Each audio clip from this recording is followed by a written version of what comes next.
Pour ne rien manquer, abonnez-vous maintenant. Les vraies voix Sud Radio, 17h-20h, Frédéric Brindel, Cécile de Minibus. On dit les vraies voix parce qu'il n'y en a pas de fausses. On dit les vraies voix parce que parlons vrai, cher Frédéric Brindel. Parlons vrai dans cette émission et dans cette radio. C'est une fausse voix. Et voici la vraie voix. Bonsoir. Bah oui. Les vraies voix. Qu'est-ce que vous êtes bon en imitation? Oui.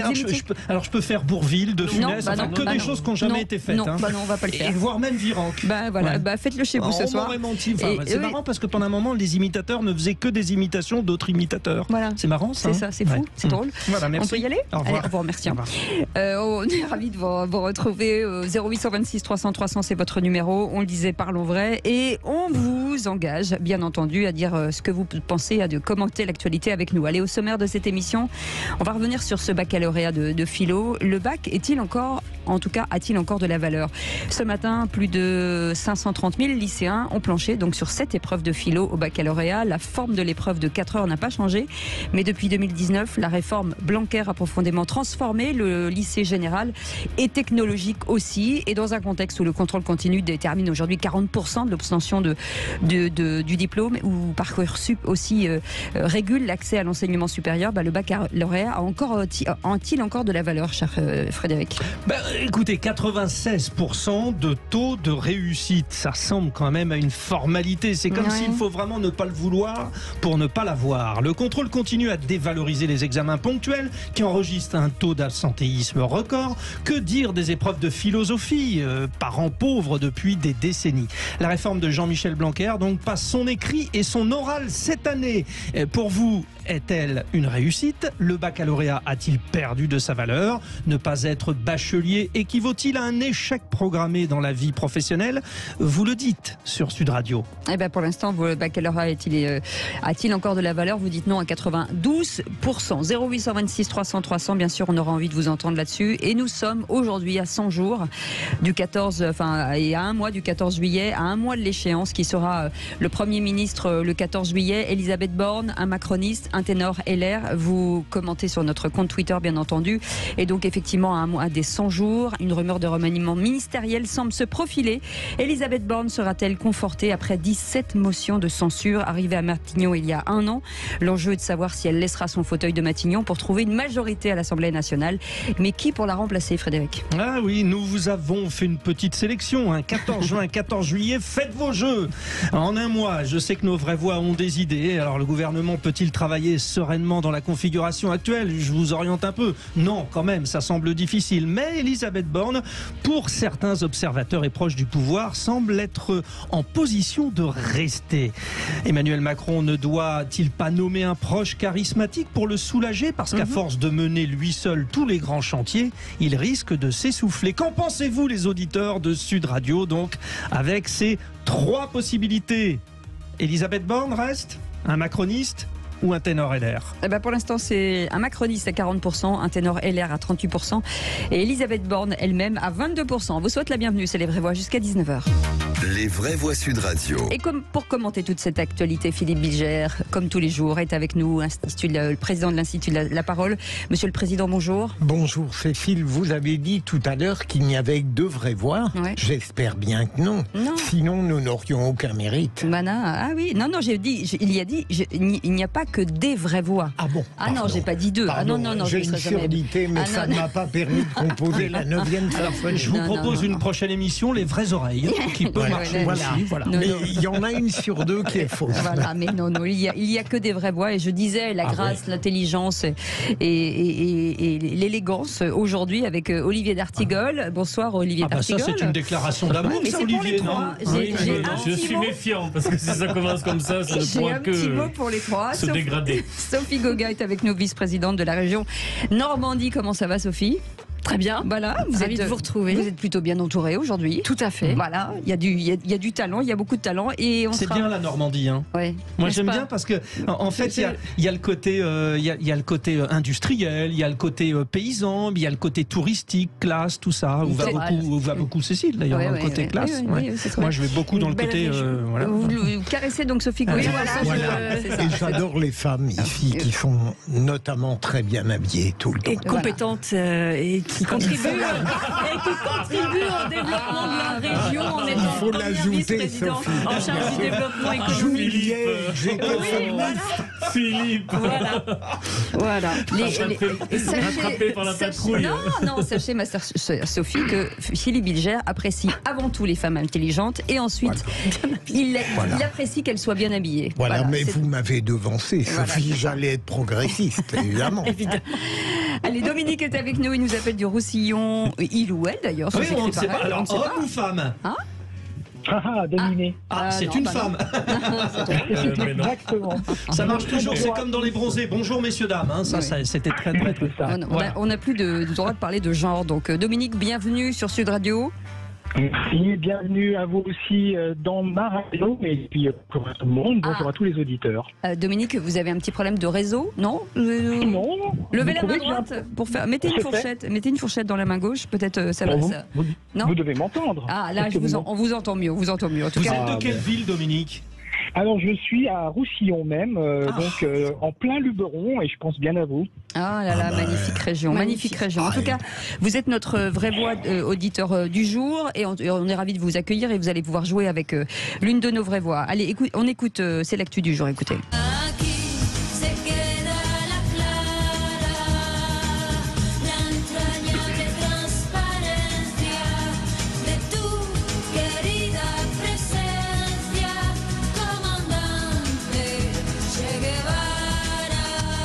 Puisqu'en 1928, le 14 juin, Ernesto Guevara, dit le Che, naissait, on dit naissait, oui, naissait.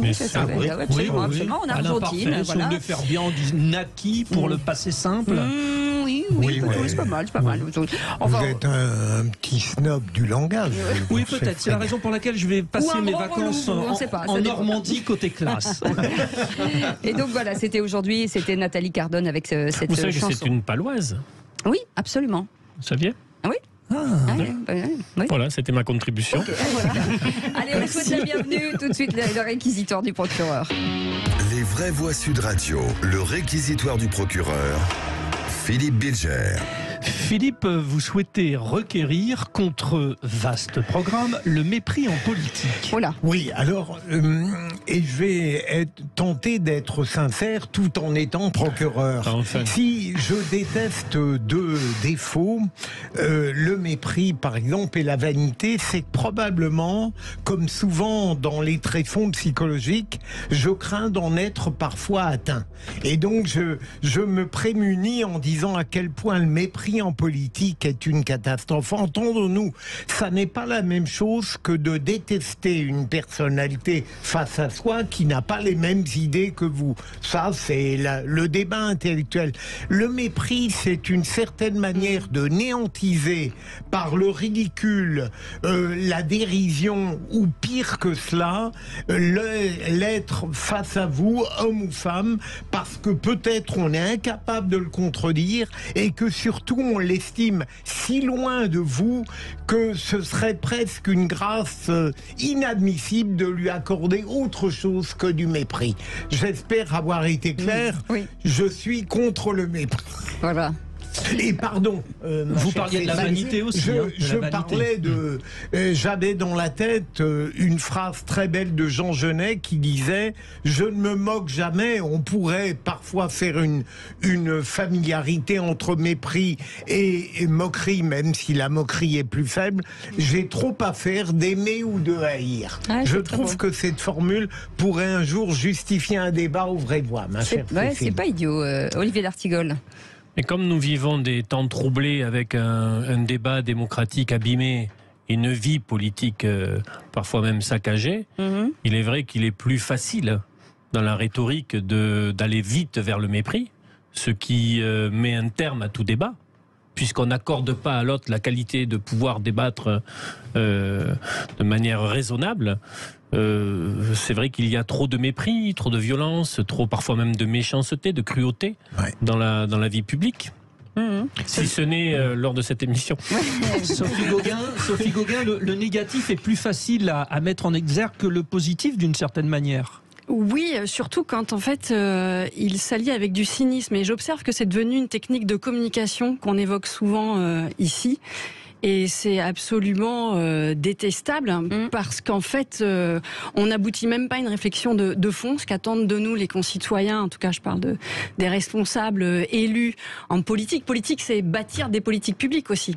Puis après, il y a tout le débat, les convictions, la manière dont, le dit Philippe, on les exprime et qu'on s'apprécie ou pas. Mais le mépris prend aujourd'hui une forme supplémentaire qui est pour moi le cynisme en politique, c'est-à-dire ne pas énoncer les choses, les vrais problèmes, essayer de trouver des solutions ou contourner par de la technique de communication les objectifs qu'on se fixe ou les moyens qu'on utilise pour y arriver. Donc je rejoins notre ami Philippe. Il faut retrouver plus de sincérité dans le débat, quitte à s'aimer ou ne pas s'aimer, et ça ferait un bon sujet de bac. Parlons vrai, c'est ce qui a marqué sur nos murs. Vous restez avec nous. On démarre cette émission avec un sujet dans quelques instants, puisque ce matin, ils étaient 530 000 lycéens à avoir planché sur cette épreuve de philo. Vous aviez eu combien, Cécile, en philo Bonjour, vous êtes bien sur la messagerie de Cécile. Je ne suis pas là pour l'instant. Merci de laisser un message. On rappellera plus tard. Allez, on en parle dans quelques instants. Le bac a-t-il encore une valeur Moi, pour j'avoue, vous? je me suis planté. Frédéric Brindel, j'ai essayé de vous appeler, mais je comprends pas. Je suis tombé sur votre répondeur précédemment, Cécile. Que se passait-il? Écoutez, j'ai pas de réseau, je vous l'ai dit. Je vous appelais au niveau du bac, mais bon, oui, au niveau le bac, du bac à la vaisselle, du bac à quoi? Je sais pas. En tout cas, on va en parler de ce bac de philo dans quelques instants. Le baccalauréat a-t-il encore une valeur pour vous? Vous dites non à plus de 91%. Là, on a envie de vous entendre sur ce sujet parce que c'est quand même un point important dans 91%, c'est beaucoup. Bah oui, c'est beaucoup, c'est beaucoup. Alors ça va peut-être changer. 0826 300 300. Vous allez bien sûr nous appeler, commenter avec nous. Philippe Bilger est avec nous aujourd'hui. Olivier d'Artigol et Sophie Gauguin, de la vice-présidente de la région Normandie. En attendant, les 3 mots dans l'actu, c'est avec Félix Mathieu. Les vraies voix Sud Radio. Bonsoir Félix Mathieu. Bonsoir tout le monde. Et ces 3 mots dans l'actu sont Marianne, funérailles et bonheur. Il y a eu des dysfonctionnements dans le fonds Marianne, concède Marlène Schiappa, qui n'a pas convaincu les sénateurs de la commission d'enquête aujourd'hui. Des funérailles d'État pour le Cavaliere, les admirateurs de Silvio Berlusconi affluent devant la cathédrale de Milan pour lui dire adieu. Et puis, le bonheur est-il une affaire de raison? Vous avez 5 minutes pour me le dire. Bon, les candidats au bac ont eu 4 heures ce matin pour l'épreuve de philosophie, souvent à la cool. Les vraies voix Sud Radio. C'est peu dire que Marlène Schiappa n'a pas vraiment convaincu les sénateurs de la commission d'enquête à propos du fonds Marianne et de ses dossiers de candidature très légers pour débloquer de l'argent public. Le point qui est extraordinaire, c'est qu'il n'y a rien. Excusez-moi, mais c'est assez extraordinaire ce que vous dites. Vous êtes en train de nous dire qu'avec 3 membres de votre cabinet, vous n'êtes au courant de rien. Moi, quand je lis aujourd'hui que la famille Paty refuse de lier son nom au fonds Marianne, du fait des discussions en cours, eh ben ça me fait mal, voyez. Je ne sais pas si ça répond à votre question. Partiellement, madame, partiellement. Une enveloppe de 2,5 millions d'euros et des appels à projets pour défendre les valeurs de la République. Quelques mois après l'assassinat du professeur Samuel Paty, a-t-on subventionné des coquilles vides? La ministre a-t-elle personnellement empêché SOS Racisme de bénéficier d'une subvention dans ce cadre? Marlène Schiappa dit vouloir assumer ses responsabilités tout en se défaussant régulièrement sur son administration ou bien sur son cabinet, ses conseillers de l'époque. Manifestement, les membres de mon cabinet, tout comme le CIPDR, étaient en soutien de l'initiative portée par M. Sifaoui. Leur mail démontre qu'ils ont un enthousiasme vis-à-vis du projet de M. Sifaoui. Je ne suis pas dans le comité de sélection, mais quand on demande un avis au ministre, le ministre donne un avis. Il y a évidemment des choses qu'on aurait pu faire différemment, dans la mesure où on arrive aujourd'hui à commander un rapport à l'IGA. Vous arrivez vous-même à lancer une commission d'enquête et à vous saisir des prérogatives de contrôle de l'action du gouvernement par le Parlement parfaitement légitimement et utilement sur ce sujet. C'est donc qu'il y a eu des dysfonctionnements dans l'organisation ou la gestion du fonds Marianne. 3 heures d'audition au total sur ce fonds Marianne. En 2021, Marlène Schiappa était ministre déléguée à la citoyenneté au ministère de l'Intérieur. Elle est toujours au gouvernement, mais comme secrétaire d'État à l'économie sociale et solidaire. Sacré dossier, hein, Philippe Bilger, pour Marlène Schiappa. Quelle que soit ma sympathie pour cette personnalité qui tranche dans un monde gouvernemental un peu frileux, je pense qu'elle est mal Elle est mal partie Oui, si vous n'autorisez cette familiarité, parce qu'elle a été mise en cause par Gravel, le préfet, par Sifaoui également, et il semble que les commissaires ne l'aient pas épargné. Hein. Olivier d'Artigol, on parle de la ministre, mais il y a aussi d'autres personnes. Un préfet, ce n'est pas rien, et des responsables d'associations non plus. Oui, l'audition sénatoriale. Le Sénat, décidément, sur ces commissions d'enquête, marque des points sur la dernière période, alors que l'Assemblée nationale vit des heures difficiles. Cette audition est un véritable naufrage. Tout simplement parce que Marlène Schiappa ne s'est pas départie d'une attitude qui consiste à dire, sans jeu de mots, je ne sais pas. Donc, le faire pendant 3 heures, c'est long. Et d'autant plus qu'en politique, c'est une règle absolue. Le ministre est responsable. Et donc se défausser sur son cabinet est quelque chose que je n'avais jamais entendu à ce niveau-là, de manière récurrente et totalement déraisonnable. Donc j'espère qu'il y aura une sanction politique. Elle ne peut pas rester, je pense, en responsabilité après cette audition. Un petit peu le caillou dans la chaussure, Marlène Schiappa, justement, sur ses prises de position. Oui, c'est-à-dire qu'elle essaye d'exercer une forme de liberté, et c'est toute la gentillesse de Philippe de lui reconnaître, mais la liberté n'empêche pas la responsabilité quand on est ministre de la République. Non, mais elle est ministre de la République, donc elle décide, elle engage la parole du gouvernement, et quand on engage la parole du gouvernement, quand il y a un problème de confiance grave, tel que je le comprends au travers de ce qui est relaté de la commission sénatoriale, ça pose quand même question. Donc, bon, les choses vont aller jusqu'au bout, mais quand il y a un problème de défiance maintenant, parce que c'est comme ça que les Françaises et les Français le ressentent, c'est assez grave pour que d'elle-même, elle s'interroge. Voilà. Mais est-ce qu'elle aura le courage de faire ça, comme elle a le courage, parfois, de prendre d'autres positions? Voici le deuxième mot, Félix Mathieu. Funérailles, ça concerne Silvio Berlusconi. Avec un afflux d'admirateurs pour lui rendre hommage à la cathédrale de Milan. Je suis ici pour rendre hommage à Silvietto. C'est comme ça que je l'appelais, à cause de l'affection que je lui portais.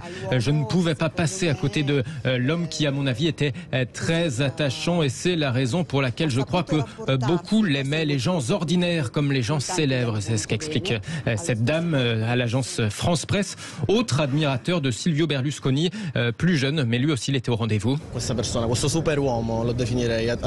surhomme, comme je le définirais, représente beaucoup de choses à bien des égards, plus qu'on peut le dire. Il était la référence en matière de foot, de sport, de politique, d'affaires, et je pense qu'il a donné beaucoup de leçons même à ceux qui étaient vraiment contre ses opinions politiques, qui sont évidemment discutables. Je pense que son message était celui de la liberté. Alors au-delà des admirateurs, à Milan, il y avait aussi le président de la République, Sergio Mattarella, la chef du gouvernement, Giorgia Meloni, Silvio Berlusconi, qui est décédé des suites d'une leucémie à 86 ans. Et puis le troisième mot, Félix, c'est bonheur, avec une grande question. Le bonheur est-il une affaire de raison? Les candidats au bac ont essayé d'y répondre pendant 4 heures ce matin. Autre sujet, vouloir la paix, est-ce vouloir la justice? Nouvelle formule du bac oblige après les épreuves de spécialité en mars. Eh bien, beaucoup parmi les 530 000 candidats avaient déjà leur diplôme assuré avant même cette épreuve. On pourrait presque dire qu'Isabelle et Anna y sont allées au petit bonheur la chance ce matin. Je n'ai pas révisé, j'aurais peut-être pu, mais peu importe, j'avais fait avec les simulations.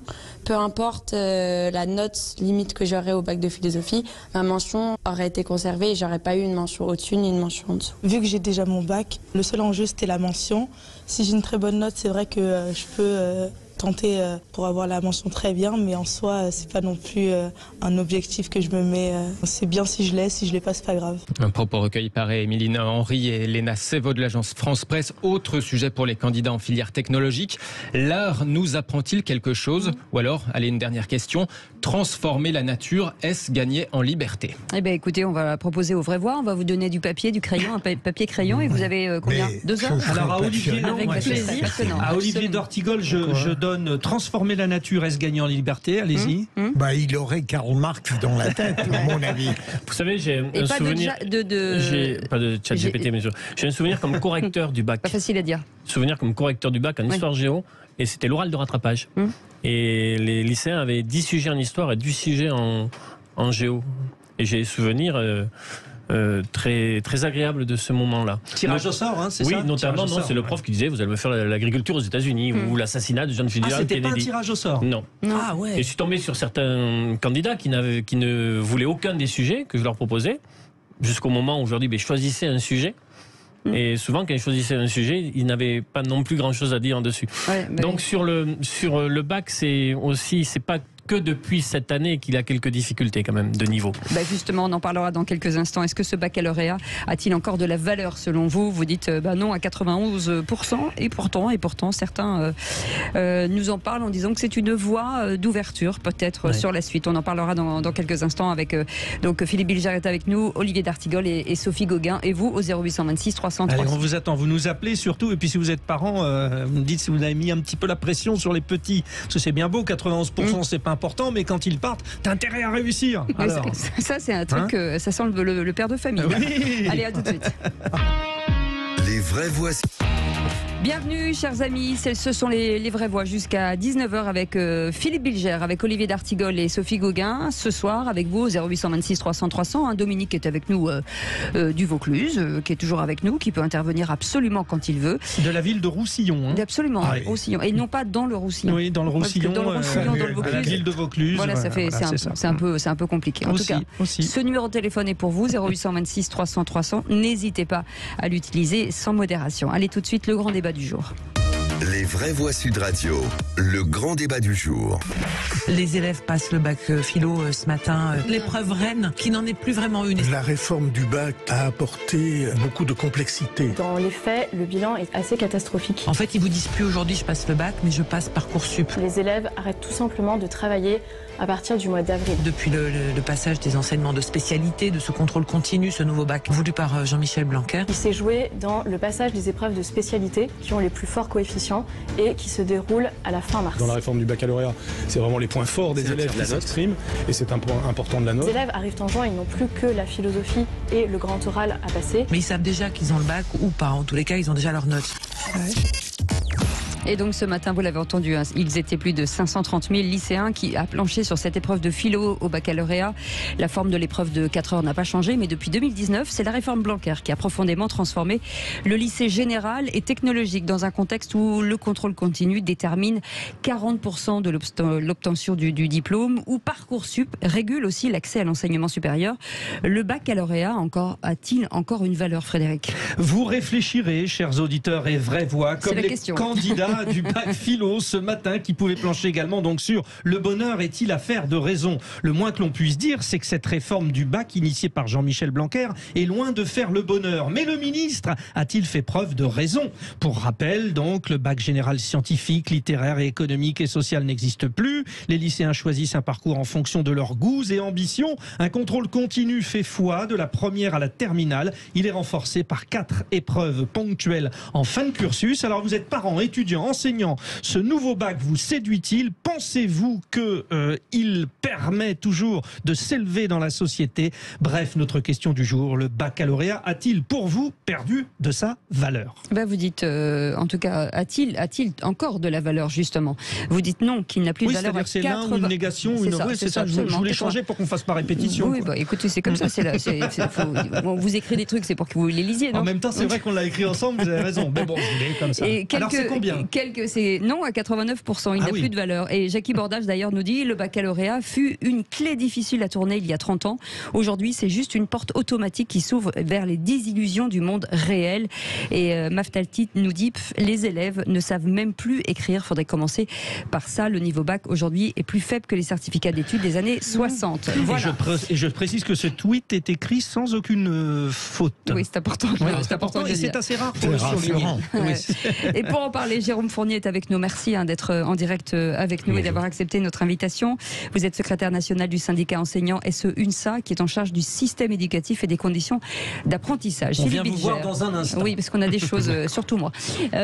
Philippe Bilger, ce baccalauréat, je vous lisais un titre tout à l'heure qui disait « Même si j'ai 0, j'ai une mention ».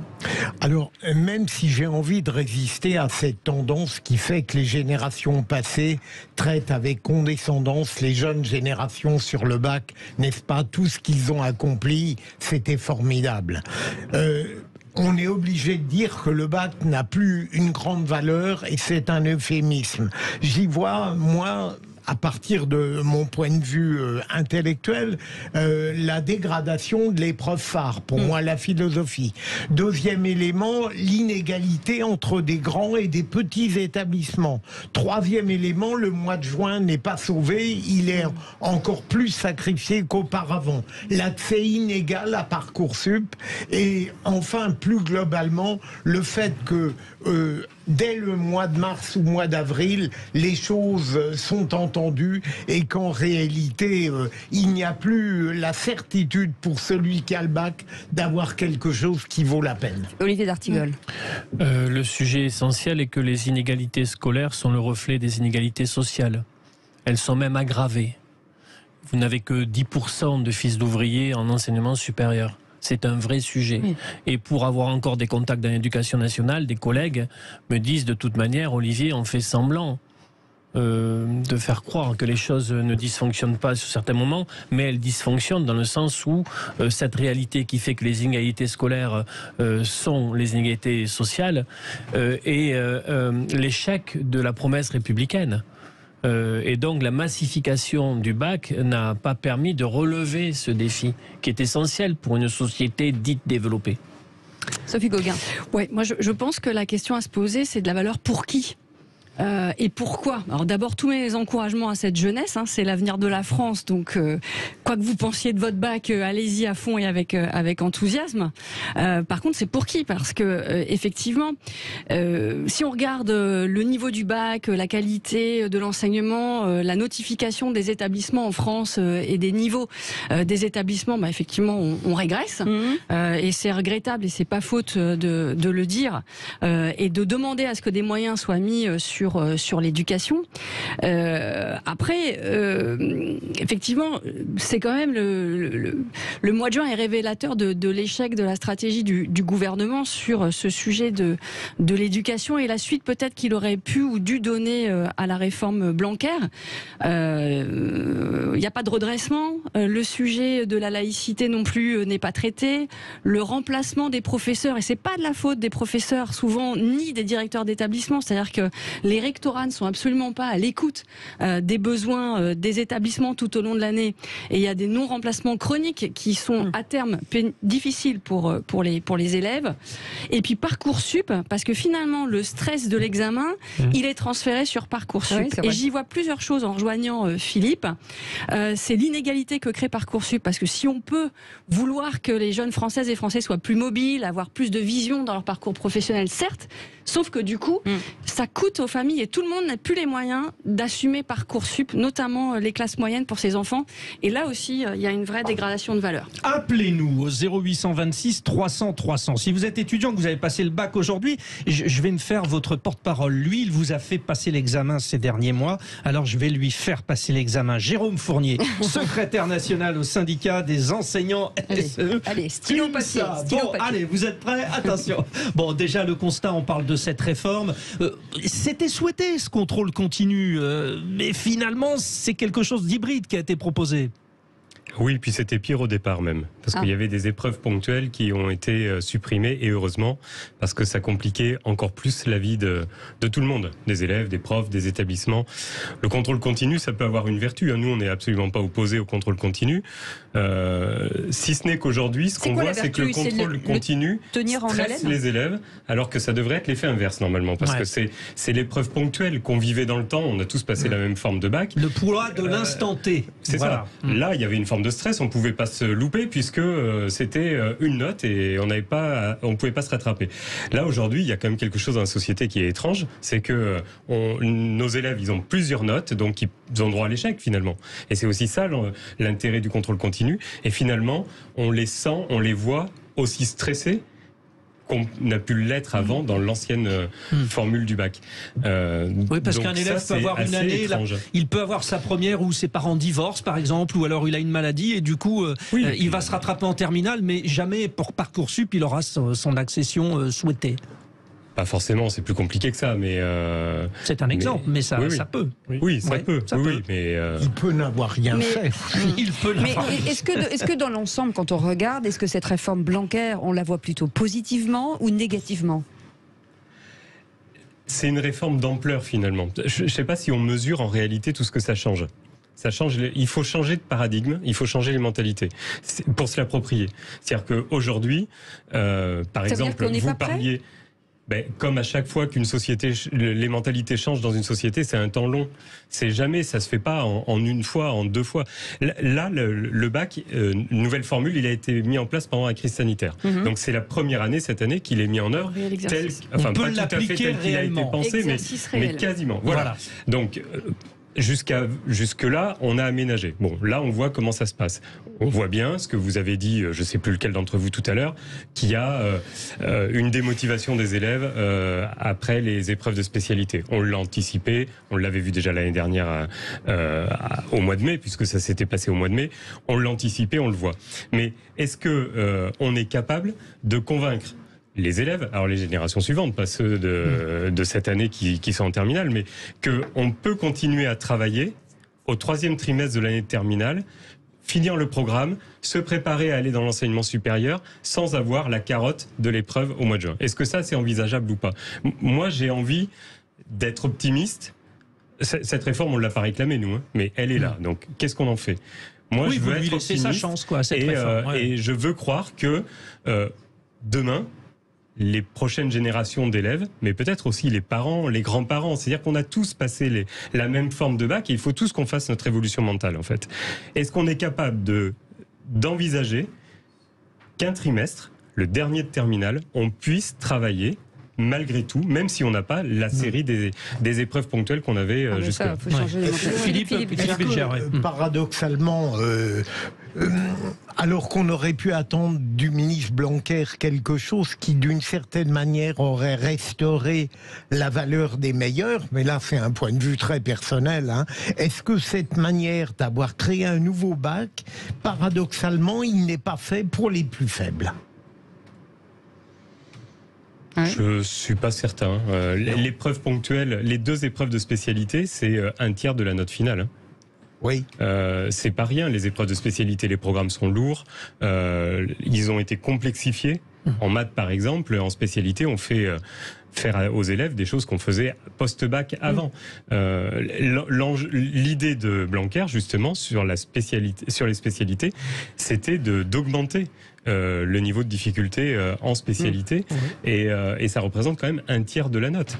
Alors après, on peut discuter de la manière dont on évalue, de la manière dont les notes peuvent être changées à l'issue des corrections faites par les enseignants. Ce qui me dérange, c'est qu'il n'y a pas que la réforme du bac. Il y a eu la réforme du lycée, la réforme du bac, Parcoursup, la réforme de l'enseignement professionnel, de la formation professionnelle.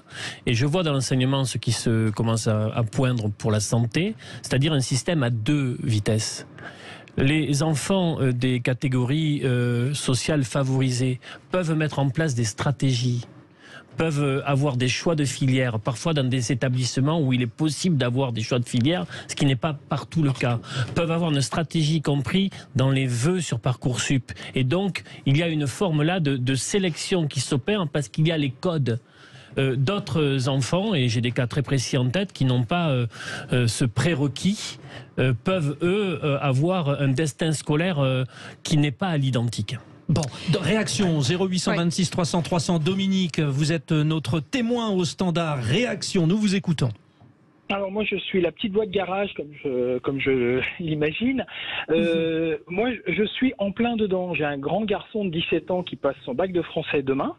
Mais je voudrais revenir un petit peu en arrière. Quand il était en seconde, mois d'avril 15 jours d'école, mois de mai 13, mois de juin 2 juin terminé.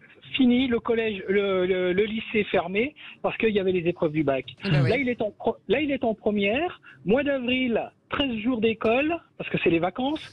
Mois de mai, 12 jours. mois de juin, il passe son examen demain et c'est terminé.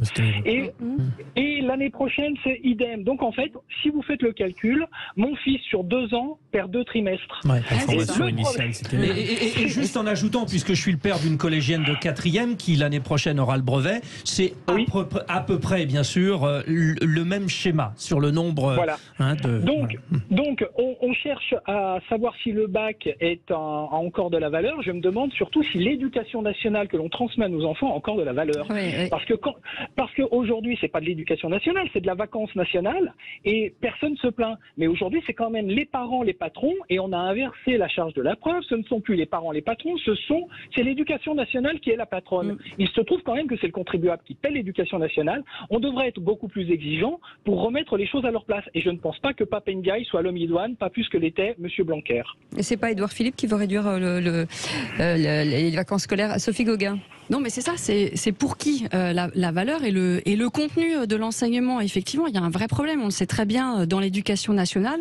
On manque de professeurs, on manque d'enseignants partout.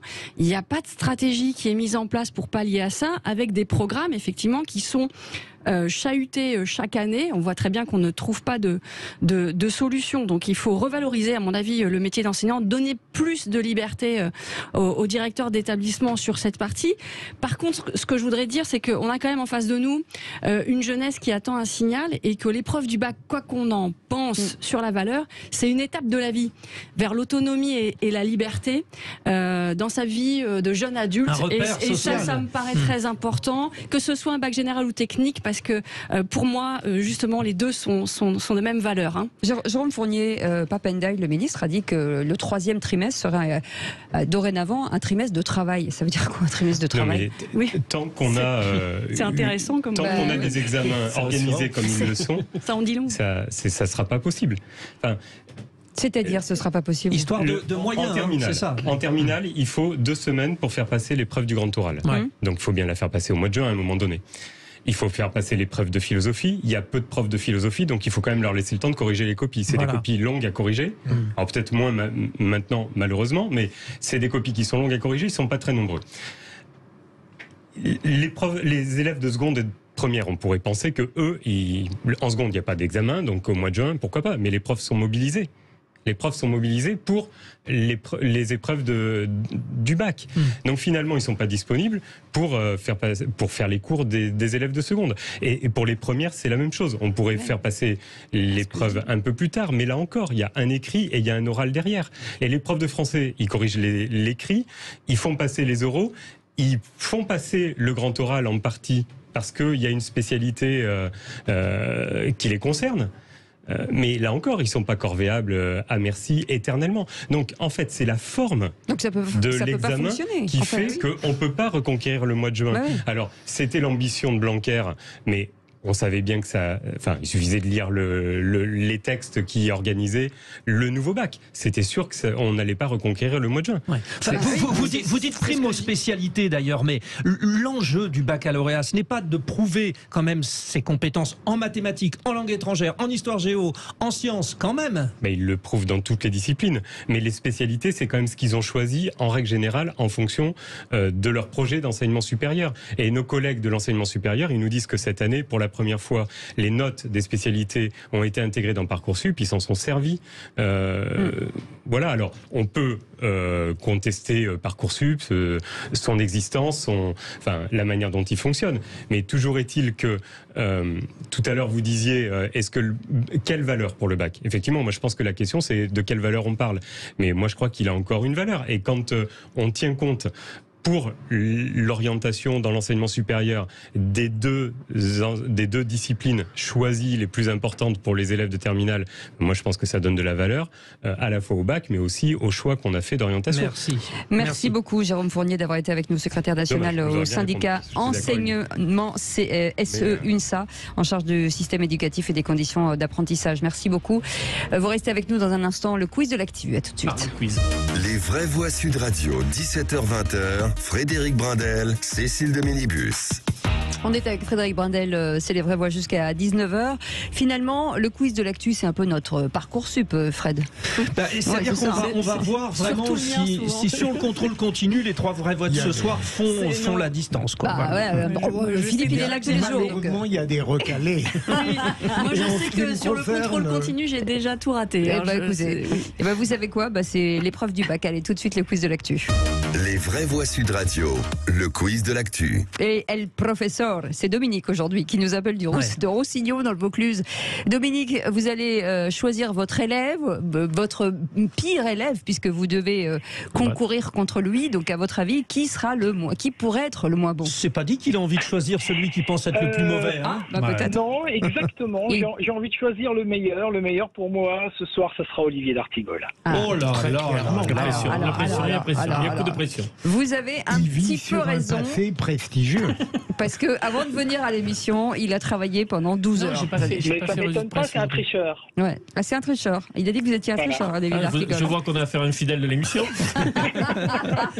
Donc ça veut dire, Dominique, qu'avec vous, il y a Sophie Gauguin et Philippe Bilger. Vous êtes tous les trois contre Olivier d'Artigol. Voilà, c'est ça, exactement. Mais c'est pour ça que j'ai choisi Olivier d'Artigol, c'était pour avoir deux bons assesseurs. Vous savez parler à Philippe Bilger. Allez, question, qui c'est qui l'a dit? On démarre. Je n'ai pas de leçon à recevoir d'un agent de l'Élysée.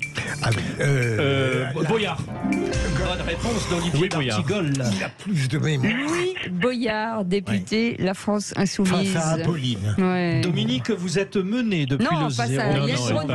Il parlait de la présidente de l'Assemblée. Apolline. Oui, mais c'est elle qui questionne. N'ergotons pas. Allez, seconde question. C'est elle qui questionne. Très bien, Olivier d'Artigol. Si tout le monde pouvait faire comme vous. Qui c'est qui l'a dit? Je suis républicain de gauche. Ma gauche, c'est celle de la responsabilité. Elle sera un jour, je l'espère, incarnée par des personnalités. Hollande. Non, ce n'est pas Cazeneuve. Il a aussi été ministre de l'Intérieur. Valls. Oh non, en même temps. Lavar. Je demande Lavar. Déjà, vous avez truandé tout à l'heure. Écoutez, je crois qu'assurément, c'est Philippe Bilger. Assurément. Non, attention, Olivier, vous filez un mauvais coton. Oui, parce que le temps que le son arrive jusqu'à nous, si vous êtes. Allez, on y va. Et lorsqu'on est dans votre parti, l'échique est dominant. Je n'ai pas de parti ici, Dominique 2, Olivier 2. Allez, on y va. Cécile, c'est à vous. Non, c'est à vous. Ah non, alors c'est à moi. La République, c'est un ensemble de citoyens auxquels on ne demande pas leur taille ou leur âge. Oh là. Qui c'est qui l'a dit? Sandrine Rousseau. Non. Ah non. Elle est. On parle beaucoup d'elle en ce moment. Non. Non, mais en plus, c'est pas une dame. C'est pas une dame. On parle beaucoup d'elle. Je répète, la République, c'est un ensemble de citoyens auxquels on ne demande pas leur taille ou leur âge. Ah oui, je me suis trompée d'étage. Je vois que vous êtes trompé. On peut avoir des... vous l'avez dit tout à l'heure, à la place de Valls, vous avez dit Cazeneuve. Ah mais ça, j'ai le point. Voilà, parce que pas joliment, mais j'ai le point. Est-ce que ça compte? Oui, ça compte. Allez, est-ce qu'on donne question. 2 points? Je dirais 1 point seulement. 1 point. Mais non, j'ai la réponse. À ce niveau, qui c'est qui l'a tweeté? À ce niveau d'incompétence et de malhonnêteté, la démission de Marlène Schiappa devrait tomber avant le départ du Real de Madrid. Voilà, exactement. Bravo Olivier d'Artigol qui s'impose. Olivier d'Artigol, Dominique, vous êtes Cécile, il a le droit de transgresser les règles, lui. C'est-à-dire de répondre avant la fin de la question. C'est vrai, il n'attend pas la fin de la question. C'est grave. Et normalement, on va se concerter avec Frédéric Brindel. Non, j'avais le début de musique de Ruffin, j'ai lu sans il a un peu triché, donc on le met sur le banc. Je suis pas d'accord, parce que tout à l'heure c'était très serré, c'était 50-50, ils avaient répondu tous les deux, Philippe et Olivier. C'était la seule question à laquelle je donne la victoire à Olivier d'Artigol. Tout le monde a gagné. Allez, restez avec nous dans quelques instants. La suite de nos débats. Et on reviendra avec Frédéric Brindel avec son coup de cœur sur Aline Renaud. Oui. Tout de suite. Les vraies voix Sud Radio, 17h-20h, Frédéric Brindel, Cécile de Minibus. Et eux, ils ont de la bouteille, bien sûr. Ils en savent des choses. Philippe Bilger, Olivier d'Artigol, Sophie Gauguin sont avec nous. Et vous, au 0826 300 300, pas toujours facile de commenter l'actualité. Mais en tout cas, on est ravis de les accueillir. Déjà de bien la commenter, oui, c'est ça qui est encore plus difficile. C'est pour ça que enfin bref, je reste à ma place. Je l'ai compris, ma chère Sophie. J'inventerai des mots demain. Je ferai une grande phrase demain de 10 mots, mais là, je ne peux pas ce soir. Allez, tout de suite. Quand c'est lancé, le truc, ça ne s'arrête jamais. Non, c'est terrible, c'est terrible. Allez, tout de suite, c'est à vous de parler. Le coup de cœur de Frédéric Brindel. Les vraies voix Sud Radio. Et ce coup de cœur à Lynn Renaud, 94 ans, encore en tournage. Toutes les générations se sont offertes une grand-mère. Nous, Cécile, c'était Denise Gray, vous en souvenez, dans La Boum avec Sophie Marceau. Et bien depuis 3 décennies, la grand-mère modèle, c'est Lynn Renaud, la mamie qui lutte contre le sida. La lutte contre le sida, c'est ensemble, c'est chaque jour, jusqu'à l'instant de la victoire. Ce moment-là, je ne suis pas certaine de pouvoir le vivre avec vous. Le temps presse, je le sais. La question de l'âge du départ à la retraite ne s'oppose pas toujours, notamment au cinéma. Il faut bien des retraités pour jouer des retraités. Et à 94 ans, Lynn Renaud tourne dans la fiction de France 2, Le Prochain Voyage. L'année dernière, elle était avec Danny Boone dans Une belle course, extrait. Quel âge vous me donnez? Ça, 80. Charmeur. J'ai 92 ans. Les médecins pensent que c'est mieux pour moi que je sois dans un établissement. Wow, attends! Ça vous ennuierait pas qu'on fasse un petit détour par Vincennes? C'est pas notre chemin. Oui, je sais.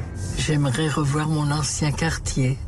Lynn Renaud accompagne les Français depuis presque 80 ans. Une carrière d'actrice, de chanteuse débutée à l'âge de 12 ans. Étoile des neiges, mon cœur amoureux s'est pris au piège de tes grands yeux. C'est beau, ça, hein, ouais, Lynn Renaud, née dans le Nord, échoue au certificat d'études. Alors, elle part conquérir le monde avec son mari Loulou Gasté, star également sur le continent américain, Lynn Renaud. Ma cabane au Canada, c'est le seul bonheur pour moi. La vie libre qui me plaît, la forêt. À quoi bon chercher ailleurs? Lynn Renaud est donc devenue la grand-mère qui distille des messages de tolérance et d'amour aux jeunes générations et aux autres aussi. Dans son dernier tournage, elle aborde la fin de vie avec lucidité. Lynn Renaud est ce personnage que nous avons tous dans un coin de notre cœur. C'est pas qu'elles tiennent tant à la vie, mais les vieilles, ça a des manies, ça aime son fauteuil et son lit. Même si le monde s'arrête ici. En tout cas, il y a bien eu... Un chef-d'œuvre, hein, Michel Sardou, La Vieille. On a tous une grand-mère dans notre cœur.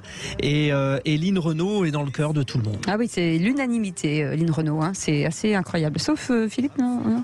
Disons, je l'aime beaucoup. Hein, et puis, mais j'aime pas l'influence qu'elle a sur Emmanuel Macron, par exemple, sur la fin de vie. Ah. D'accord. Oui, on en parlait justement. C'est le thème du téléfilm. Hein. Mais qui pourrait ne pas admirer cette femme, pas seulement à cause de sa longévité. Absolument. Ouais. Allez, merci beaucoup Frédéric Brindel. Tout de suite, le Top Click, c'est avec Félix Mathieu. Les vraies voix Sud Radio, c'est le Top Click. Et ils appellent ça l'écosexualité. C'est la polémique à Lyon autour d'un collectif artistique aux performances étonnantes. Un homme nu rampe dans un potager de façon lascive et des spectateurs de tous âges assis devant regardent la scène. Viennent ensuite des rondes autour du potager, des rondes avec notamment dans la ronde des adultes en slip ou en culotte. La séquence a été publiée sur Twitter par le maire LR du 2e arrondissement de Lyon qui s'en prend au maire écologiste de la ville. La ville de Lyon et son maire Grégory Doucet sabrent 37 subventions culturelles pour financer des individus nus dans un jardin avec sex toys devant des enfants. L'utilisation militante et extrémiste du budget n'a plus de limite, l'indécence non plus, écrit cet élu d'arrondissement LR de Lyon. De son côté, la mairie de Lyon, contactée par le Huffington Post, parle d'une vidéo sortie de son contexte. Elle affirme, encore une fois, sortie de son contexte. Le contexte, ça importe. La mairie explique n'avoir jamais subventionné ce spectacle sur l'écosexualité intitulé « Devenir larve ». Les images, en fait, dateraient d'une résidence ailleurs, une résidence artistique dans un centre d'art près de Lyon l'année dernière. En revanche, précise aussi la mairie de Lyon, le collectif à l'origine des images incriminées a bien fait une demande de subvention, demande qui n'a pas encore été étudiée. Bref, en tout cas, cette controverse nous aura permis de découvrir la notion d'écosexualité, et ça c'est important pour votre gouverne. Sachez que ça signifie que vous voyez la Terre non pas comme une mère, non pas la mère nature, mais plutôt comme une amante, en fait. L'histoire ne dit pas si Paco Rabanne, par exemple, se disait écosexuel. Il y a aussi une acception moins marginale. L'écosexuel serait cette personne qui met en avant ses convictions, sa vertu écologique pour séduire en mode regarde-moi ce beau vélo, tâte-moi ce panier plein de produits bio. Oui, ok. Un petit commentaire. Si l'écologie devenait une nouvelle manière de séduire, il faudrait vite que je le devienne. Si j'ose dire. On a l'impression, on connaît ça, Olivier. Sous le prisme de la culture, de la bonne action. Non, moi j'ai jamais connu ça, non. Non, ils sont totalement ravagés à ce stade-là. Quand ils sont à poil dans la terre, avec des sextoys plantés dans les salades, avec des enfants, qui les regardent. Il y a quelque chose, c'est la dernière étape à un suicide collectif. Il y a quelque chose de... C'est un peu sectaire, je trouve. On est bien loin de défendre des convictions, là. On est... En fait, est-ce que quelqu'un a compris le message, en fait? Non, sinon... Frédéric, on n'a même pas envie vous qui avez une bonne analyse de l'humain. Moi, j'ai pas envie de comprendre. Je trouve que c'est absolument ridicule et que c'est vraiment pas comme ça qu'on arrive à sensibiliser des gens sur des enjeux plus importants que la planète. Le développement durable, mais franchement... En tout cas, les subventions, comme ils sont nues, ça va pas coûter très cher en matière de vêtements. Juste puisque vous m'avez posé la question, je pense que depuis des années, des intellectuels se servent de la culture, se servent d'un message pour s'adonner à des pratiques qui peuvent être exhibitionnistes, pédophiles et d'autres. Et je suis désolé, le photographe Hamilton, etc., etc. Et ce n'est pas d'aujourd'hui. Oui, alors on a le temps là, on a 30 secondes, allez-y. Je ne mettrai pas tout sur le même plan, mon cher Frédéric. Alors on pourrait remonter aux mises en scène délirantes d'il y a quelques années. On met de plus en plus de la nudité sans aucune nécessité. Gratuitement, absolument. Vous restez avec nous dans quelques instants. Merci beaucoup Félix Mathieu. On reviendra sur les 100 jours. Revenez, c'est toujours très intéressant. À un mois de l'échéance qui sera le prochain Premier ministre, le 14 juillet prochain. Est-ce que pour vous ce sera Elisabeth Borne, un macroniste ou un ténor ou personne? 0826. Du LR. Un ténor, pas le chanteur bien entendu. Et dans un instant, le tour de table de l'actu des vraies voix tout de suite. On est retour à l'antenne, mesdames et messieurs. Merci beaucoup de nous écouter tous les jours. Vous êtes de plus en plus nombreux et merci de vous abonner à notre chaîne YouTube. On a passé les 800 000. Là c'est 800 000, ça fait du monde. Donc on va donner tous les prénoms. Frédéric, on commence par Jean-Pierre. Michel de la Rochelière. Momo. Allez, tout de suite avec nos amis Philippe Bilger, Olivier D'Artigol et Sophie Gauguin. C'est le tour de table de l'actu des vraies voix. Oh, dites, vous avez envoyé les actualités. Vous venez les voir dans la cabine? Je vais vous raconter une histoire pas banale. Et vous me racontez pas votre petite journée? On a assez perdu de temps comme ça. Le tour de table de l'actualité. Autour de la table, à notre gauche, il y a Philippe Bilger. Philippe Bilger voulait revenir sur la gestion désinvolte ou la négligence des secrets d'État. Trump et Hollande partagent-ils les mêmes errements? Oui, alors j'ai voulu faire un peu de provocation, Cécile, Frédéric, parce que Trump, évidemment, est mis en cause et gravement à Miami, et apparemment, il a conservé des documents relevant de la sécurité nationale. Et je ne mettrai pas sur le même plan, évidemment, les révélations très imprudente de François Hollande lorsqu'il était dans le dialogue avec Davet et l'Homme, où il a donné des renseignements qui auraient dû demeurer tout de même couverts par le secret d'État. Donc ça montre que, en ne faisant pas l'ombre d'une comparaison entre un président qui n'a pas pu se représenter et malheureusement probablement un président qui le pourra de nouveau, eh bien je pense qu'il y a parfois des maladresses. Il devrait faire attention. Oui, tout dépend de l'échelle. Oui. Je me souviens bien du livre. Oui. Là, les informations... C'était dingue d'ailleurs. Les informations, oui, mais qui nous arrivent concernant les documents que Donald Trump avait conservés, ça touchait vraiment des questions extrêmement sensibles. Donc il y a une forme de gravité. On verra la décision judiciaire. Et puis surtout, la psychologie d'un Trump qui considère que de toute manière, il est bien au-dessus du moindre secret d'État. Alors la question est de savoir si ça consolide de nouveau son socle électoral et sociologique. Oui, parce qu'il est question qu'il se présente avec un bracelet électronique. C'est possible aussi, Sophie Gauguin. Oui, alors tout est possible avec Donald Trump, mais c'est ça, c'est toujours cette question de savoir où est la légitimité. On a des personnalités politiques mondiales qui s'inventent une supra-légitimité au-delà de celle de la loi, et je trouve que c'est particulièrement inquiétant. Oui, absolument. Olivier d'Artigol, écoutez.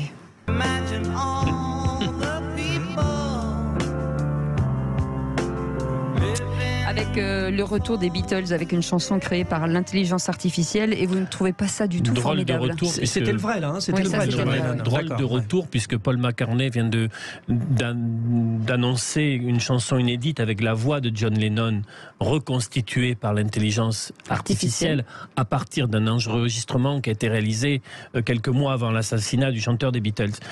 On verra si le résultat est bluffant ou pas. Il peut y avoir des résultats bluffants concernant l'intelligence artificielle, mais je n'ai pas envie de ce monde-là. Est-ce qu'on peut imaginer notre Johnny national venant rallumer le feu? Peut-être que l'intelligence artificielle ajoutera un chapitre sur le danger du réchauffement climatique. Imagine-t-on Brel revenir des Marquises pour nous rechanter une valse? L'intelligence artificielle nous dira peut-être à combien de temps, c'est elle qui le décidera. Et j'ai pas envie de voir la môme Piaf retrouver Cerdan pour un clip sur nos écrans connectés. Tout ça me fait effroyablement peur. C'est joliment dit, en tout cas, Olivier. Ça vous dirait, vous, Philippe Bilger, aujourd'hui, de se dire que vous qui adorez, par exemple, Jean-Jacques Goldman, beaucoup plus tard, de se dire, finalement, on sort un titre inédit du chanteur? Ah oui, de cette manière, ce serait une catastrophe. Mais surtout, ça laisse penser que dans le cœur de la vie artistique, il n'y a pas une étincelle irremplaçable. Oui.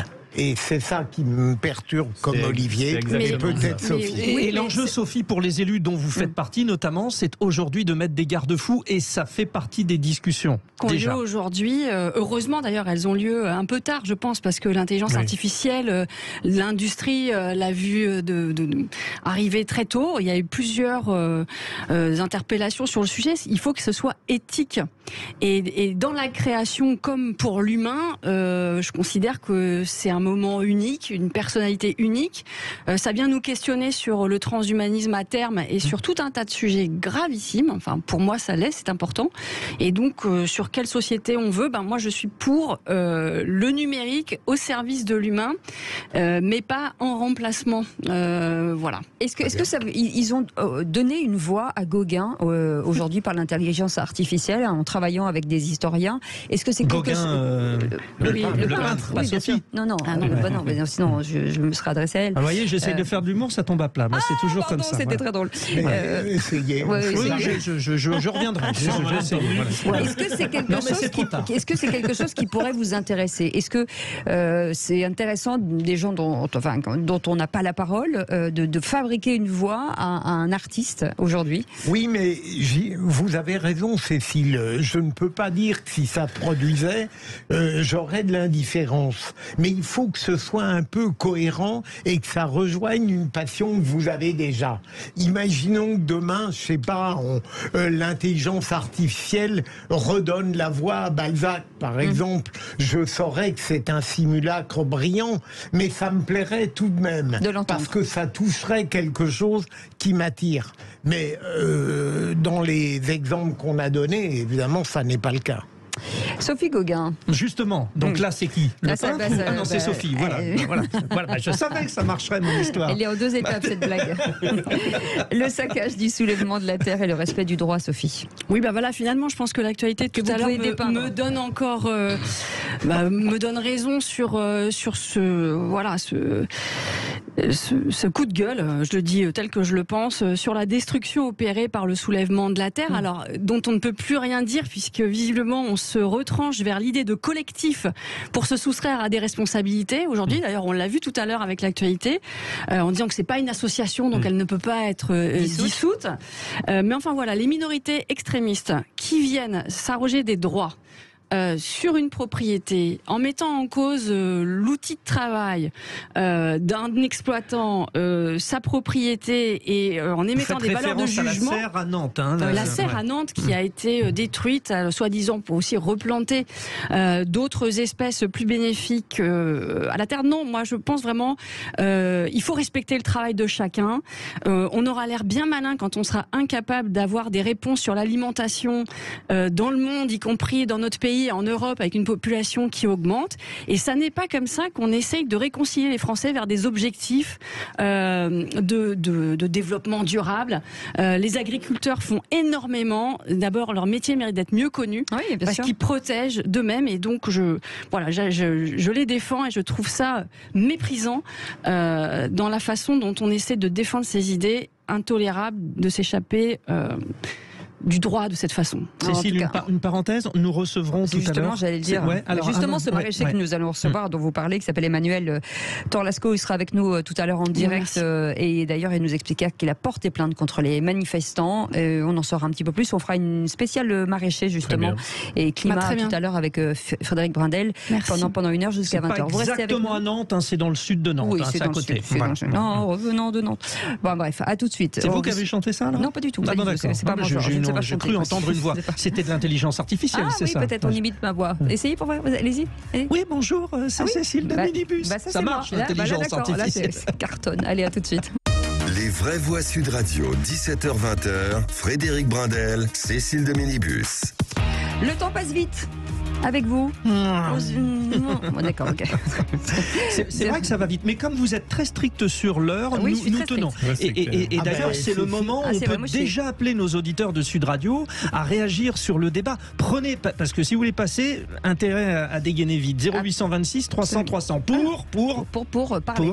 Pour parler, oui, mais sûr. On lance ? Non, mais non, je disais juste qu'il y avait Philippe Bilger, je disais qu'il y avait Olivier D'Artigol et Sophie Gauguin, parce que c'est le coup de projecteur. Et pour parler attention, dégainer, c'est parti.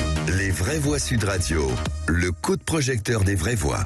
Et avec un peu plus de sérieux, elle est arrivée à Matignon il y a 1 an. Elisabeth Borne vient donc d'échapper à sa 17e motion de censure. Et puis depuis la séquence des retraites, le président ne cesse de renouveler sa confiance, mais sans dissiper quand même les doutes sur un possible remplacement. À moins de 100 jours, la première ministre serait-elle en danger pour conserver sa place à Matignon, Frédéric?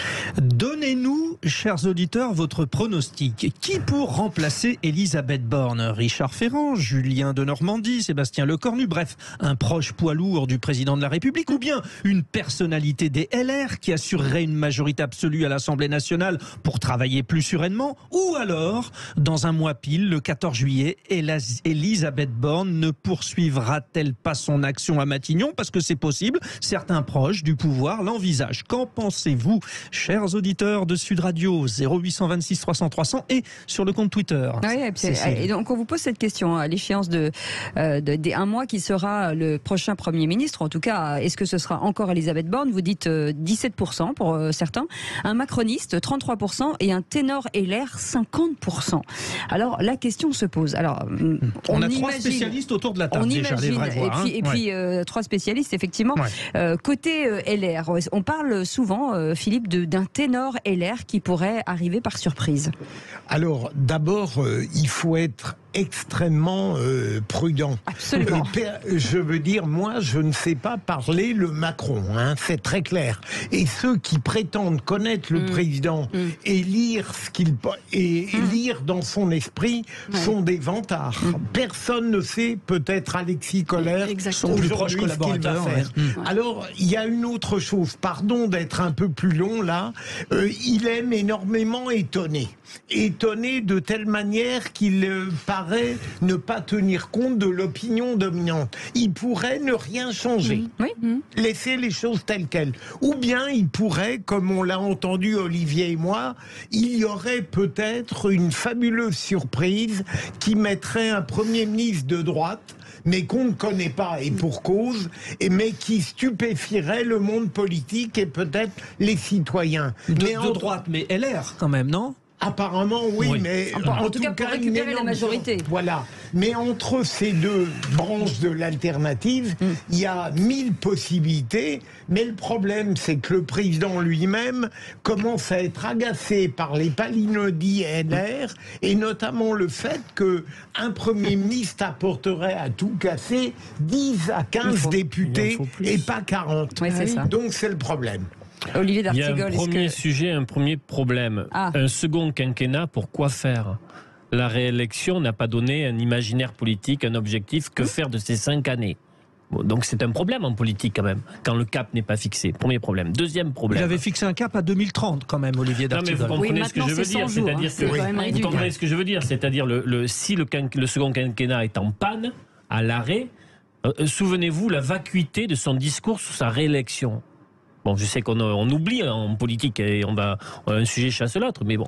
Première chose. Deuxième chose, je ne vois toujours pas dans le bal des prétendants ou des noms qui circulent celui qui créerait l'effet waouh, qui permettrait de stabiliser une majorité parlementaire à l'Assemblée nationale qui devrait faire basculer au moins 25 députés LR. Et je ne vois pas en quoi LR aurait intérêt dans la séquence politique à venir, d'être la bouée de sauvetage du macronisme. C'est un vrai sujet. Mais pour faire avancer la France, ça a été d'ailleurs leur argument pour ne pas voter les motions de censure. Sophie Gauguin. Oui, alors je pense que c'est l'affaire du président. Et d'ailleurs, je ne sais pas si c'est lui-même. Et comme le dit Philippe, il a sa stratégie toujours très personnelle. Et celui à qui il pense ne veut peut-être pas l'être non plus. Non, ou celui ou celle à qui il pense. Non, et puis surtout, ça dénote bien le fait que il y a quand même, il y a eu l'affolement à la période du vote sur les retraites. Le fait aujourd'hui d'être quand même dans une forme d'entêtement sur la méthode. Oui. C'est-à-dire le mépris, l'absence de dialogue, le contournement des sujets. Après, il y a le calendrier qui change, c'est-à-dire on se projette, mais en fait on est à 100 jours. Donc tout ça manque totalement de cohérence. Mais je pense que malheureusement, ça fait partie de la stratégie. Et ça montre bien que Emmanuel Macron, de toute façon, veut continuer à tout piloter tout seul. Et puis, le problème, c'est exactement ça. C'est est-ce que tout ça résolve le problème du quotidien des Françaises et des Français ? Non. On est dans un tourbillon médiatique qui, de toute façon, est néfaste et pour le contexte politique et pour les priorités des Françaises et des Français. Non, voilà, on n'a pas la question se pose justement. Est-ce qu'il ne vaut pas mieux garder Elisabeth Borne ? Alors Cécile, dans la mesure où c'est un débat entre nous et avec les auditeurs, dites-le nous, appelez-nous. Donc là, on est sur l'option, comme Cécile vient de le préciser, l'option on garde Elisabeth Borne. Qu'en pensez-vous, Philippe Bilger ? Je voulais me contredire dans cette réflexion collective.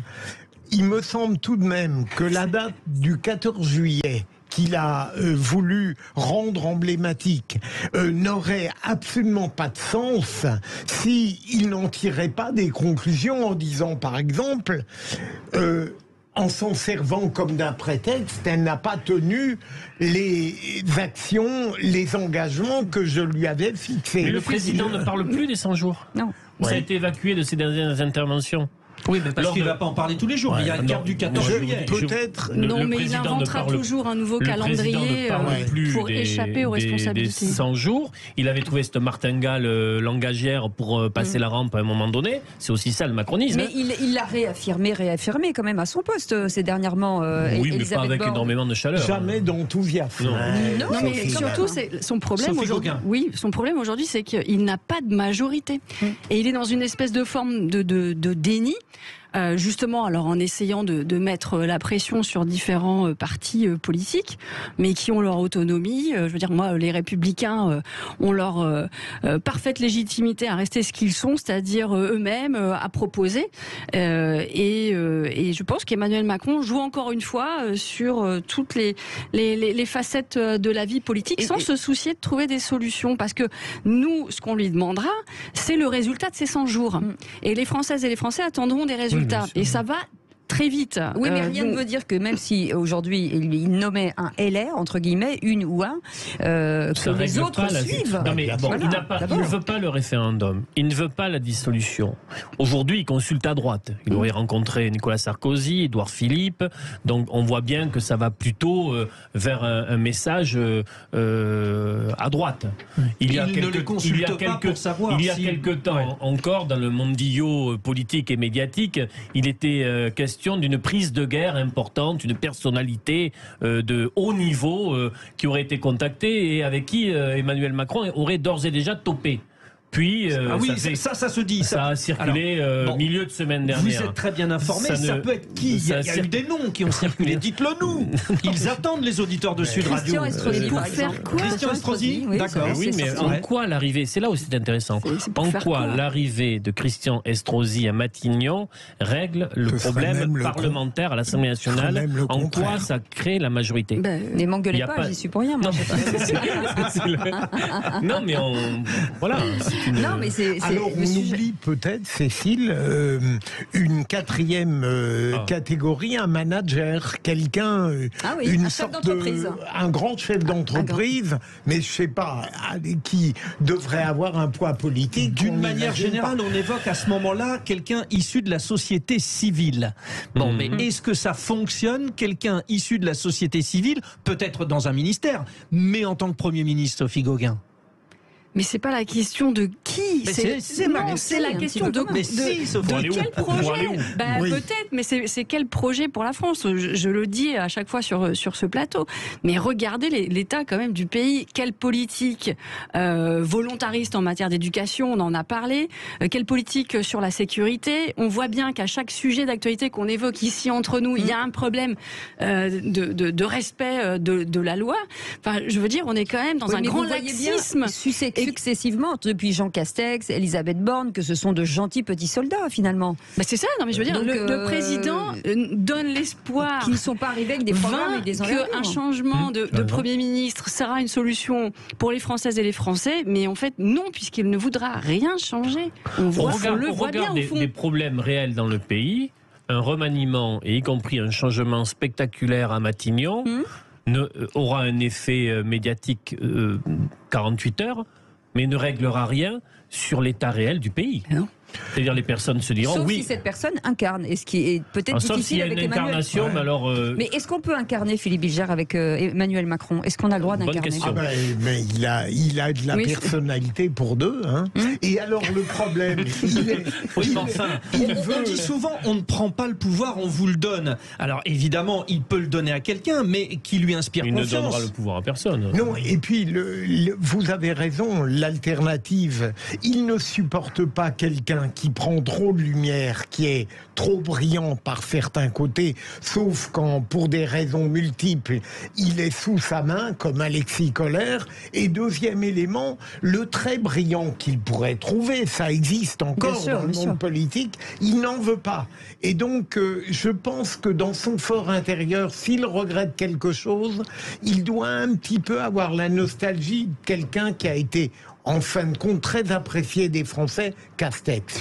Est-ce que aujourd'hui la personne, imaginons que ce soit pas Elisabeth Borne, hein, on fait des pronostics, la personne qui arrivera sur le fauteuil de Matignon, est-ce que sa carrière politique aujourd'hui peut être brisée? C'est-à-dire qu'on dit toujours, il faut surtout pas, tout le monde dit, ah non, il faut pas être ministre en ce moment. Souvent, le Premier ministre, ça vous casse. Ça dépend. Il y a le profil churchillien, c'est-à-dire arriver vraiment dans la bourrasque et la tempête, avoir une vision pour le pays, avoir un discours de politique générale fort et qui crée si ce n'est un enthousiasme, en tout cas un élan. Il est vrai que les hommes ou les femmes politiques se révèlent plutôt par gros temps de tempête, pas par temps de tranquillité.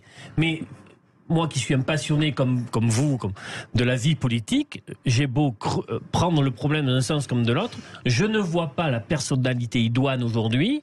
À moins qu'il y ait une surprise. Il faut bien quelqu'un pour faire le métier. Une surprise. Mais parce que peut-être que vous ne cherchez pas hors champ politique. Peut-être. Mais il ne faut pas oublier une chose aussi, c'est que Emmanuel Macron, je pense, aurait pu nommer quelqu'un dont il aurait souhaité le succès en 2027. Or, son obsession, la seule, et là je le crois sincère, c'est d'éviter Marine Le Pen en 2027. Sinon, il aurait pu... on aurait connu ses préférences alors pour 2027. Les auditeurs de ça n'aurait pas été Édouard Philippe probablement. Les auditeurs de Sud Radio pour l'instant penchent plus pour un ténor LR à 49%, un macroniste 33% et Elisabeth Borne seulement à 18%. Bon, on est d'accord, vous trois autour de la table, qui pense qu'Elisabeth Borne sera première ministre encore le 14 juillet? Olivier, oui ou non? Allez, je mets un billet. Mais vous n'avez pas dit de quelle valeur, de quelle peut rester. Elle peut rester. Sophie, oui, je pense qu'elle peut rester. Il fera un autre calendrier en fonction du moment. Philippe Bilger. Moi aussi, il changera des ministres, mais il est tout à fait possible qu'il la garde. Ah mais c'est-à-dire que c'est chamboule tout, c'est-à-dire que tout le monde attend une réponse, tout le monde attend une finalité. Elle aura réussi, étonnez-moi. Oui, c'est ça, et à vous tenir en haleine pendant de longues semaines. On sera épuisé en commentaires et perspectives. Mais dans votre fort intérieur, tout change pour que rien ne change. Non, mais dans votre fort intérieur, est-ce que vous estimez qu'il faudrait qu'elle s'en aille? Voilà, c'est ça qui est intéressant de savoir aussi. Moi, je pense que la situation politique, comme l'a dit Sophie, est tellement, parlons net, en état d'élitement, qu'un président qui serait sensible à l'opinion populaire, à l'avis général, devrait changer. Le problème, c'est qu'on n'est pas dans un système présidentiel de type américain. Oui. Il n'est pas responsable devant le gouvernement. Or, aujourd'hui, c'est sa responsabilité qui est engagée, vu l'état du pays. Oui. On va demander à Dominique au 0826 300 300, reviendra après vous. Oui, Dominique, vous avez entendu tout ce qui a été dit depuis tout à l'heure. Vous, votre opinion, c'est quoi? Alors, d'abord, votre opinion, en disant, est-ce que vous estimez qu'il faut qu'elle reste ou qu'elle s'en aille? Et ensuite, qu'est-ce que vous feriez à la place d'Emmanuel Macron? Alors, c'est très intéressant, le sujet me passionne parce que j'ai été hier soir avec un groupe d'amis, on en a un petit peu parlé entre nous, et ça n'a pas été vraiment houleux, ça a été plutôt comique parce qu'en fait, ce qui revenait, c'est un peu ce que disait Sophie, mais quelle politique, quel projet? S'il y en a un autour de cette table qui est capable de me dire quel est le projet d'Emmanuel Macron pour la France et les Français, il est très fort. Moi, je connais le projet d'Emmanuel Macron, à la rigueur, il pourrait nommer Ursula von der Leyen, ça serait pas mal comme première ministre parce que manifestement, il est plus européiste qu'il n'est français. Donc, moi, j'aimerais que le président sans projet, donc sans cap, donc autant qu'il se perde tout seul, c'est ce qu'il a fait jusqu'à présent. Et moi, je suis très ennuyé parce que, à la rigueur, il est adepte du en même temps. Alors, il pourrait nommer soit McFly et en même temps Carlito. Il pourrait essayer de sauver la tête de Marlène Schiappa parce que manifestement, elle est en difficulté. On s'en fiche. En fait, les Français s'en fichent parce que Emmanuel Macron aujourd'hui n'a aucun projet pour la France. Il n'est pas enthousiasmant, ça n'est pas un leader. Vous avez parlé de charisme, mais il n'a aucun charisme.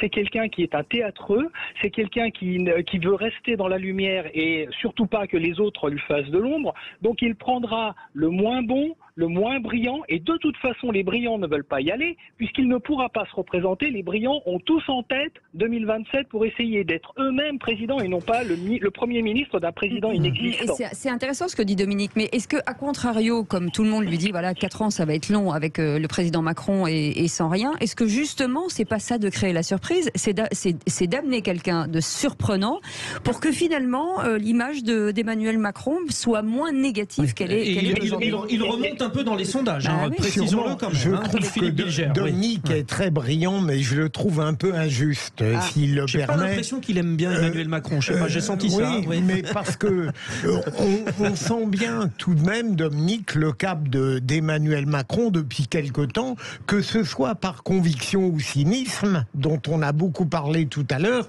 il est clair qu'il va à tout bride abattu vers la droite. Au fond, il rejoint ce pourquoi il était profondément fait au début de son premier quinquennat, même si je continue à penser qu'il y a encore dans le sociétal un peu de gauche en lui. Beaucoup de gauche. Allez, vous restez avec nous, on fait une petite pause. On fait une petite pause. Un billet qui n'est pas de droite aujourd'hui, disez-le. Voilà. On fait une petite pause et on garde ce sujet jusqu'à la fin. 0826 300 300. Vous nous dites votre option. Oui, c'est important. Est-ce que vous pensez qu'il va garder Elisabeth Borne le 14 juillet et est-ce que vous pensez qu'il va vers un ténor ou une ténor LR ou alors un macroniste? 0826 on n'en a pas parlé d'ailleurs beaucoup de cette option. On va en parler dans un instant. On va en parler, vous nous le promettez. Gardez votre question. Je suis là, je ne bouge pas. 17h-20h, Frédéric Brindel, Cécile de Minibus. On est encore ensemble jusqu'à 19h avec Philippe Bilger, avec Olivier D'Artigol et Sophie Gauguin. On évoquait ces 100 jours et plutôt ce 14 juillet à venir avec l'ultimatum pour Elisabeth Borne ou pas, ou la possibilité, ou une surprise. Dans un mois pile. Dans un mois pile, voilà. 14 juillet. Et juste de se demander si effectivement elle devait être maintenue dans cette position, dans ce fauteuil, ou si elle devait peut-être être changée pour un macroniste ou un ténor des LR. Tout ce qui se dit autour de cette passation de pouvoir, on annonce toujours des grands noms et on fait toujours des étapes, parce que régulièrement c'était ça avant Castex, c'était ça avant Elisabeth Borne, on annonçait, on essayait, visiblement ils avaient proposé pas mal à des personnes différentes avant que ce soit Elisabeth Borne, beaucoup de gens ont refusé. Voilà, il y a aussi Philippe Bilger, tous ceux qui pourraient être appelés et qui se diraient absolument pas en fait. Bien sûr. Et puis comment dirais-je, il faut bien voir qu'après tout, même si Emmanuel Macron a une haute conscience de lui-même et de ce qu'il doit accomplir pour la France, pense-t-il, il peut continuer à vivre comme ça, avec des projets à courte vue, avec une majorité relative. Ils ne feront pas des choses grandioses, mais ils arriveront peu à peu au bout d'un quinquennat. Mais deuxième élément, c'est que il me semble que en réalité, il ne parvient pas à admettre que au fond, cette majorité relative est une blessure chronique à son flanc politique, et il ne cesse pas d'hésiter entre la volonté d'un empirisme au jour le jour ou alors d'une politique grandiose qui n'a plus les moyens de mener. Dominique est toujours au 0826 300 300. Il vient nous rejoindre. Il y a une option, Dominique, je vais m'appuyer sur vous, parce que vous avez vu, ils ont un petit peu élagué. Un ténor LR, d'accord, mais un ténor du macronisme, il y en a, vous en voyez qui, Dominique, pour vous? Alors déjà, un ténor du macronisme, est-ce que c'est pas un lapsus? Je cherche, je n'arrive pas à trouver. Ah non, c'est le contraire du lapsus si on vous écoute, vous. Oui, parce que lapsus, c'est dire deux fois la même chose. Non mais si, peut-être du côté Modem, peut-être. Ouais. Non, Bayrou non, parce que je pense pas qu'il en ait la possibilité. Non, je ne vois aucun ténor du macronisme aujourd'hui, parce que déjà Elisabeth Borne n'était pas une ténor du macronisme, c'était une femme extrêmement présente. Il l'a choisie parce qu'il avait besoin d'une femme, qu'il fallait renouveler la présence politique, mais il l'a pas choisie parce que c'était une ténor, parce que c'était quelqu'un qui était d'une brillance et d'un charisme extraordinaire, et qu'elle allait emporter le gouvernement et l'exécutif. On peut pas dire ça. Donc aujourd'hui, je pense qu'il a un problème de banc, mais il l'a depuis son premier quinquennat. On l'a toujours dit, on l'a toujours vu. Il a un problème de banc. Comme les équipes de foot, quoi, comme le PSG, c'est ça. Mais moi, Dominique, imaginons, on voit bien qu'Emmanuel Macron adore l'international. Aujourd'hui, j'imagine qu'il pense à l'après-mandat, forcément, comme tous les présidents de la République. Est-ce que ce serait pas intéressant pour lui de dire, moi, je gère l'international, puisque j'anticipe après, et je mets quelqu'un qui s'occupe des affaires courantes?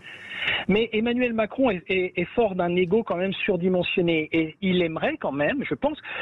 Alors il y a deux choses qui ont été dites. Il n'a pas envie d'être celui qui laissera la place à Marine Le Pen. Pour lui, ça serait un immense échec. Première chose. Deuxième chose, il aimerait laisser quand même une image de lui, une trace dans le pays qui soit notoire.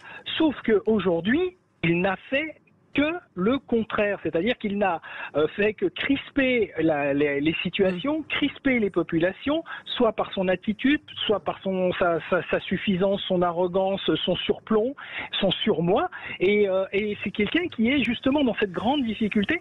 Moi, ce que j'aimerais aujourd'hui, c'est qu'il soit capable de dire, tiens, parlons d'écologie, je fais un grand programme d'écologie, et je mets les camions sur le train, et je lance un grand plan ferroutage, comme on était capable de le faire, le petit pays de la Suisse, qui aujourd'hui n'a plus un camion. Nous, on a 6 millions de camions qui viennent, qui polluent, qui détruisent nos routes, mais qui ne font que traverser le pays. Eh bien, faisons un grand plan ferroutage. C'est pas idiot. C'est pas idiot. Et c'est peut-être vous le prochain ministre. Voilà, Dominique, vous êtes partant ou pas? Oui. Faut y aller. Mais je suis partant pour être au service des Français, pas au service d'une politique qui n'est inexistante et sans avenir. Merci beaucoup, Dominique. En même temps, je vous rappelle que Dominique a choisi Olivier d'Artigol pour gagner et il a perdu. Donc comme ça, moi je mise pas tout sur Dominique. Dominique, merci en tout cas d'avoir été notre vraie voix du jour. Merci beaucoup, Philippe. Tous. Merci mille fois. Merci Philippe Bilger.